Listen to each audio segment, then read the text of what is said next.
তো সে বলে ওয়াকাআতু আলা ইমরাআতি ফি রমাদান, আমি তো রমজান মাসে দিনের বেলায় আমার স্ত্রীর সাথে মেলামেশা করে ফেলছি, একেবারে ফাইনাল মেলামেশা, আমার সিমেন আউট হয়ে গেছে বডি থেকে।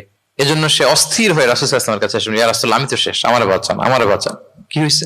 বলে দিনের বেলায় রমজানে স্ত্রীর সাথে মেলামেশা, ইন্টিমেসি নিষেধ, আমি তো ইন্টিমেসিতে চলে গেছি, আমার কি হবে, আমারে বাঁচান।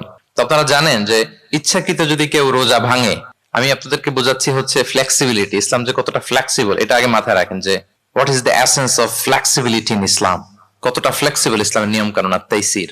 ইচ্ছা করে যদি কেউ রোজা ভাঙে, তার বিধান হচ্ছে তার কাজাও করতে হবে, কাফফারাও দিতে হবে। কাজা মানে একটা রোজার জন্য আরেকটা রোজা, আর কাফফারা হচ্ছে হয় তাকে একটা দাস আজাদ করতে হবে, অথবা তাকে 60টা রোজা রাখতে হবে টানা, অথবা 60 জন মিসকিনকে খাওয়াতে হবে। তো সে যখন এসে বললো, ইয়া রাসূলুল্লাহ আমাকে বাঁচান, কি করবো আমি? রাসূল সাল্লাল্লাহু আলাইহি ওয়াসাল্লাম বলেন, আচ্ছা ঠিক আছে, তুমি এই কাজ করে ফেলছো, তোমার তো পেনাল্টি হয়েছে। তো পেনাল্টি কি?